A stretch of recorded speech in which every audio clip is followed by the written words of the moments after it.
if she's still sucking her thumb, at the age that she can get, braces, and then, I mean, like, she's not going to be able to suck her thumb. From the moment she was born, our daughter found comfort in her thumb. It wasn't just a habit, it was her way of self soothing, of finding calm in a world that often felt too loud, too bright, too unpredictable. As parents, we tried everything: teething toys, sensory chews, thumb guards, gentle redirection, but nothing ever quite replaced what that small gesture gave her: peace. Over the years, it became part of who she was, her safe place. And while some people only see a bad habit, we've learned to see something deeper: a form of communication, regulation, and resilience. Still, thumb sucking comes with challenges. By age 2, we were already talking with her dentist about her bite and what braces might look like in her future. Last year, when her front teeth broke, it was hard, but it was also a reminder of how far she's come and how much we're still learning. Now that she's lost her first tooth, it feels like a full circle moment.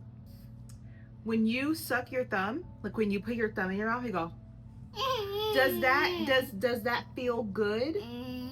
Do you like that? Yeah. What does it help you do? Hurt? Hurt? Yeah. When you hurt? Yeah. Does your thumb make you happy? Yeah. Yeah. What else makes you happy? But that right there, I think maybe when you feel overwhelmed, like your brain gets all googly. Yeah, in your brain, and then your brain, everything looks like that. What does it look like in your brain? Hurt? Hurt? So when you hurt, and I think your thumb helps you. Ooh, guys, we have not sat down together in a long time. It's been a while. Yeah. Oh my gosh. Yeah. It's been a lot over the last few months since moving to Vegas. We've had a lot of adjusting to get to, I will say. And Mhm. just over the last couple of weeks, we've had so many different comments about Miko's teeth and her thumb sucking Yeah, and yeah, just the her overall dental care or dental health. but a lot of misconceptions though. That's what I want to say. I Yes, think yes. instead of more so clapping back, we just want to educate you guys. We don't expect everybody to know our life or to know what it's like to raise an autistic kid, especially when we know that the autism spectrum is a spectrum. Right, and knowing that there might be new subscribers Yeah. or people new to the channel that might not know the history of what how it was before when she was younger. And it was something that just started when she was born. It's just something that it wasn't a thing that we automatically knew that she was autistic because of that. It's normal baby stuff, right? All babies do that, right? Especially babies that are breastfed. Or it's common, yes, for babies to. I sucked my thumb when I was little, probably until 5, 4, 5, 6 years old. Yeah, yeah. So it was a soothing mechanism for me. As many of you guys too, there's a lot of comments where people are like, "Hey, like I sucked my thumb until I was 11, or and I still do it now. I'm 22. I'm Mhm. 30 years old, right? I'm 50." Like we got a lot of those comments, and people are like, "I didn't need braces," or you know what, "I did need braces, and it's fine. Like your kid is going to need braces." See, I kind of can't agree with that because I've never had braces a day in my life. No, right? I So know, yeah. though But did you have it's an open bite as big as hers? no, That's the I didn't difference. have an open bite, but my teeth were pretty bad growing up because of my thumb sucking. It's a part of life is the point of this, you guys. It's a part of life. And as parents, we have to also consider not just, okay, her teeth, but also why she's sucking her thumb. And because she sucks her thumb because of a soothing mechanism when she is going through something or something's challenging, we have to consider her autism, and we have to consider her mental health, not just what her teeth is going to look like. Yeah, right. And especially because it's not necessarily just tied to a problem or an issue um, or any stressors. Sometimes it's just from boredom. Fun fact about me, I smoke. So it seems like, one habit turns to another and end up doing it more if I'm just bored. But if I'm more occupied, then I don't need that form of Yeah. relief as Yeah. as much, so This isn't the first time that we've had to address this issue, but it's been a while since we've had to address this issue. Her first time going to the dentist when she was 2. And we talked to a professional. And so, in that, he was also telling us at the time that isn't something that you are going to have to worry about until she is 4 or 5 when it comes to her dental health. And because she's so young and because of why she sucks her thumb, we have to consider that. And he wanted us to pay attention to that more. He knew that her mental health is more important in this case, which is what we did these past 3 years, right? She just yeah. turned 5. And now it's and then she just lost her first tooth, as Yeah. I'm sure you guys seen, which was exciting, by the way. It was Yeah. yeah.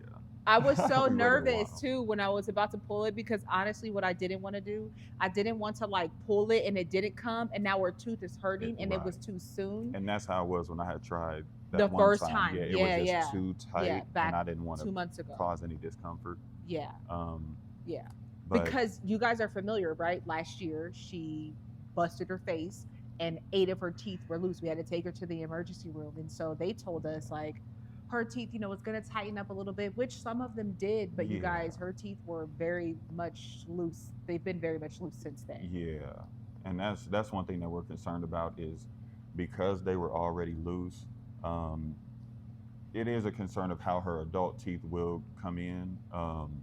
But again, it's just something that can't be handled right now. Her adult teeth aren't coming in yet. We don't know how they'll develop. A lot of it is just waiting until they get that development in Yeah. terms of growth. Can kind of go from there. Yeah. You can't put braces on baby teeth that are going to fall out or loosen up anyway. Yeah, you can do that. And right now, so our plan forward, just right now, we are trying to definitely keep her occupied. Like he said, when he's occupied, he's not doing a lot of smoking, right?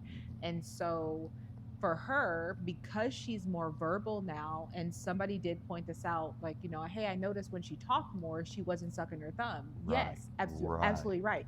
Which is why I tried to engage with her so much when I'm doing her hair or when we're in any other type of challenging moment, because I do want to distract her, and I do want her to learn how to deal and manage stress differently, Yeah, right? But yeah. right now it's just talking. We don't really have, Right. She hasn't picked up on any like hobbies or anything like that like when I was young. I'm pretty sure I stopped sucking my thumb when I picked up drawing. Yeah. When I found a love for drawing, my hands were occupied. I didn't need to use them to soothe.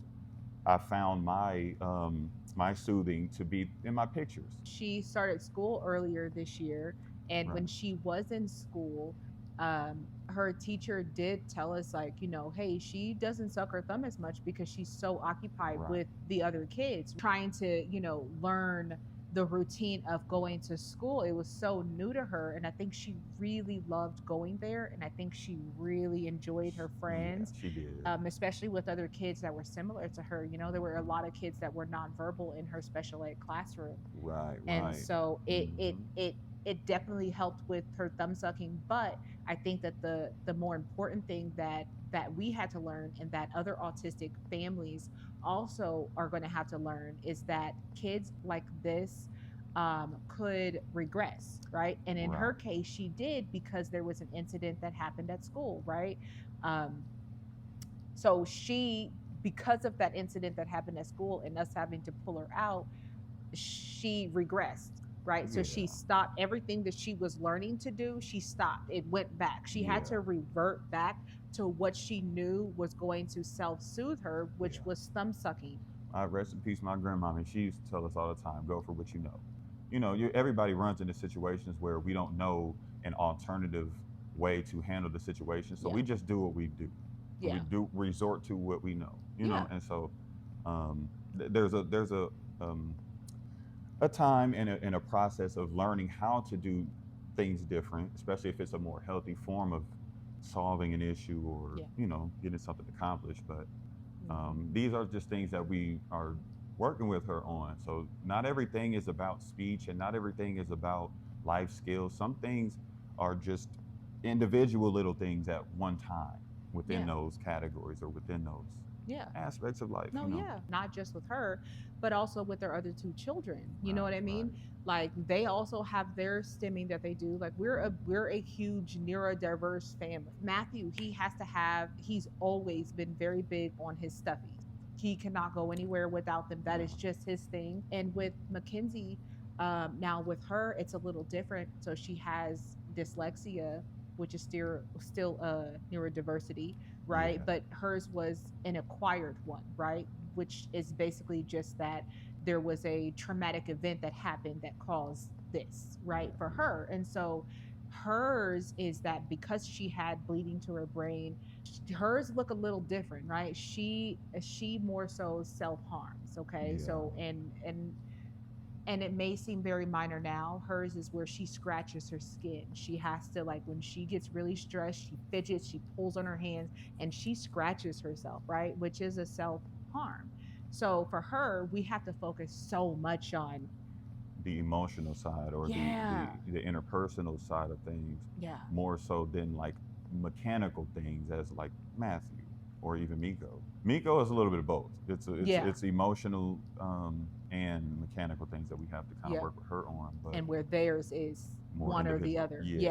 yeah. So So sometimes it's hard to showcase this stuff sometimes, but yeah, because um, it's really difficult for sure with um, I will say more with Mackenzie. It's very mhm. difficult to show that part of it because it's so Spur of the moment for one. yeah, and it's so real. Like everything Yeah, is real, but that's a different type of like that self-harm, like head banging is another thing that a lot of autistic yeah. kids can do too, right? There is a lot of self-harm that they can do, and those lead to